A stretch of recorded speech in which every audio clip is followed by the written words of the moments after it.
Don't let people lie to you. It's completely fine to not pray as a Muslim and buy a house with riba.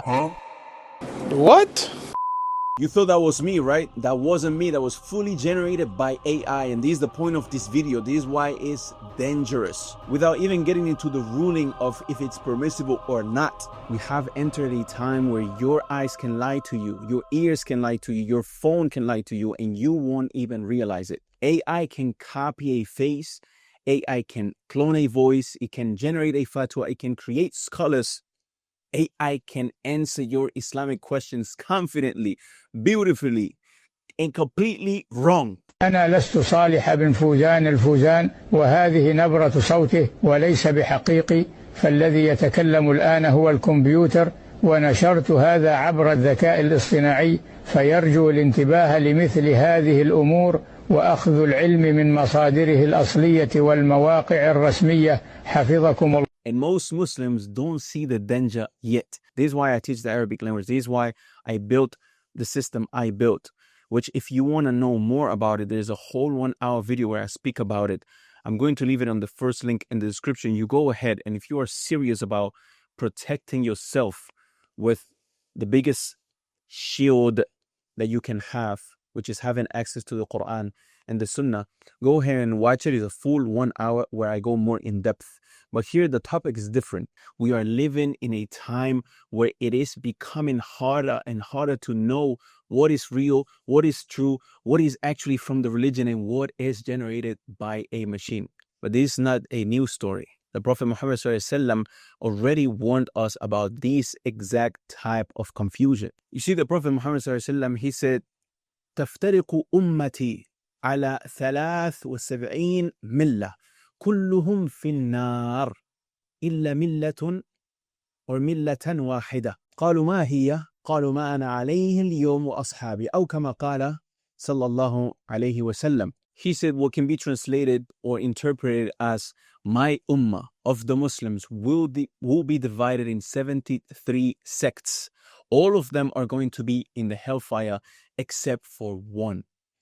And they asked the Sahaba, they asked, which one is that one, Ya Rasulullah? So the Prophet Muhammad SAW, he said, the one that are going to be upon what me and my companions are upon today, i.e. are doing, are believing, are practicing, are acting upon it, the religion, the type of lifestyle that we as the Sahaba are following today. Those are the ones that are going to be saved.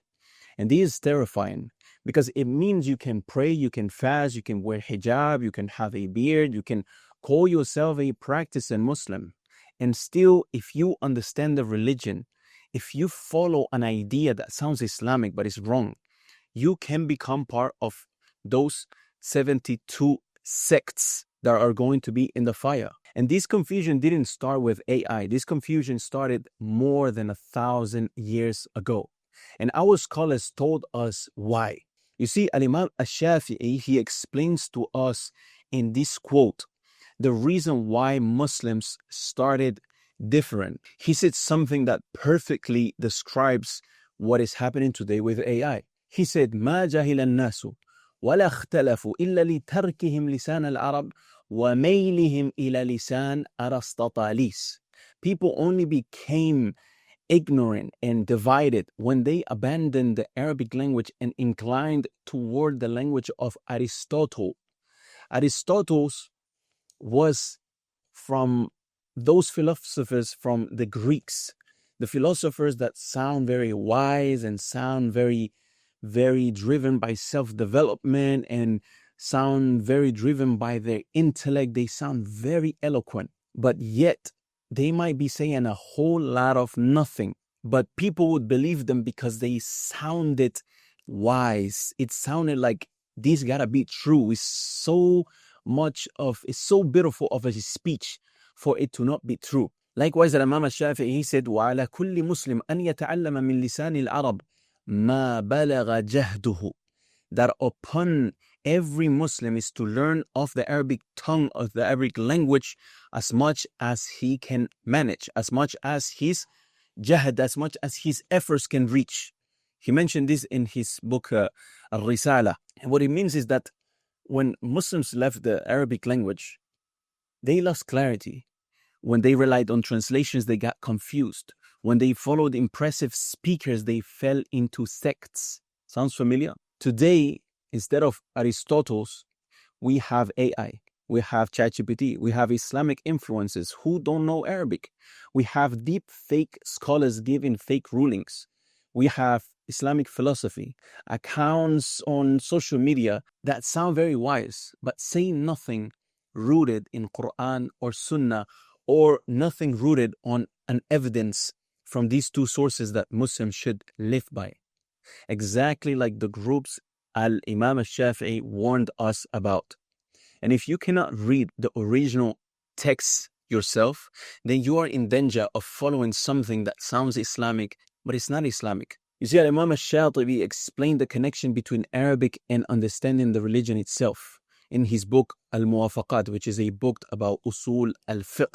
And Imam al-Shatibi, even if you don't know him, you probably heard his name before. He said something along the lines of من كان مبتدئا في علوم اللغة فهو مبتدئ في الشريعة ومن كان متوسطا فهو متوسط في الشريعة ومن كان منتهيا في علم اللغة فهو مثله أو فهو منتهي في الشريعة. He said something that can be interpreted as whoever is beginner in the Arabic language, he is likewise a beginner in the Sharia. Whoever is intermediate level in the Arabic language is likewise an intermediate level in the Sharia, in understanding the Sharia.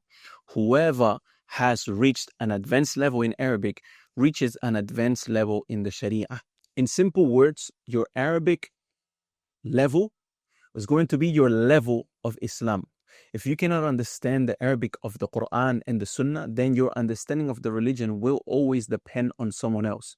And in the age of AI, that someone else might not even be human. It might be a machine. And this is the reason why you need the tool of the Arabic language. And I'm such a big advocate for the Arabic language, for someone who was born with another language as their mother tongue. O sea, el Islam es lo mayor que tenemos en esta vida, lo mayor que tenemos aquí en dunya. If you want clarity, if you want safety, if you want to avoid becoming one of the misguided sects, you must have direct access to the sources, the Quran, the Sunnah, the Tafsir, the Fiqh, the Aqidah, the works of the scholars.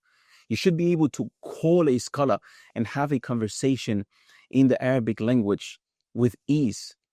And all of them are in Arabic, all of these sources. This is why Arabic is not just a language, it's a shield, a protection, a filter, a weapon against confusion.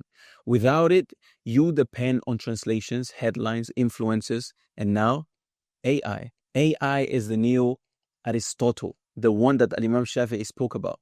Before, people were impressed by Greek philosophers. They sounded intelligent, they used fancy language, they convinced people with style, not substance. Today, AI does the same thing. You type a question about Islam, it answers with confidence, with emotion, with reference, and the answer might be completely wrong. I tested this myself. I asked ChatGPT about a narration in Sahih Bukhari. It answered beautifully. It answered confidently. And it answered in perfect English, but it was false. It was wrong. And if you cannot verify the answer in Arabic yourself, you are finished. Are you familiar with Sahih Bukhari? Oh, absolutely. Sahih al-Bukhari is one of the most well-known and respected collections of hadith in the Islamic tradition.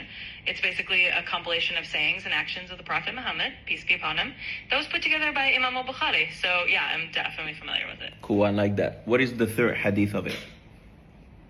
Sure thing. Let me break that down for you. So in Sahih al-Bukhari, the third hadith is one of those well-known narrations about intentions. It basically goes along the lines of actions are judged by intentions. The third? That's the third, are you sure?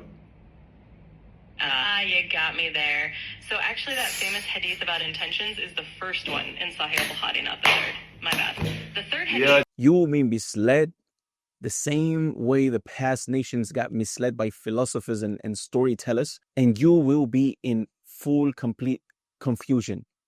And this reminds me of the quote of Abu Muslim al-Khawlani, where he said, مثل العلماء في الأرض مثل النجوم في السماء إذا برزت للناس اهتدوا بها وإذا خفيت عنهم تحيروا.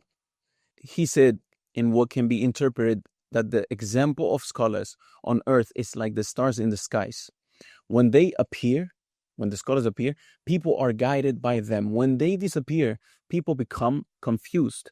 And today, the scholars are disappearing.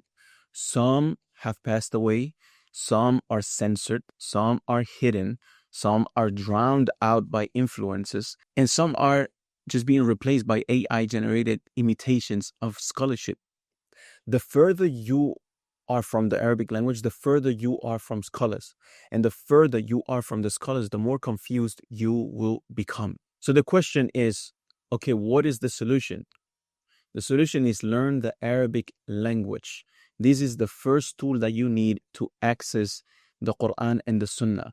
Not because it's nice to have, not because it sounds beautiful when recited, not because it's cultural, but because it is your access to the Quran, it is your access to the Hadith, it is your access to the Tafsir, it is your access to fiqh, your access to certainty, your access to truth. It is your protection from AI deception, your protection from becoming one of the 72 misguided groups. If you want clarity in a world of illusions, Arabic is the tool that gives you that clarity. This is why I teach the Arabic language. This is why I built the system I built, which if you want to know more about it, there's a whole 1 hour video where I speak about it. I'm going to leave it on the first link in the description. You go ahead, and if you are serious about protecting yourself with the biggest shield that you can have, which is having access to the Quran and the Sunnah, go ahead and watch it. It's a full 1 hour where I go more in depth. But here the topic is different. Here, all I want to do is to warn you, because the fitna of AI is not coming, it's already here. And the only Muslims who will survive this storm are the Muslims who can go directly to the source without depending on anything or anyone, especially not a machine. May Allah protect us all. Wassalamu alaikum.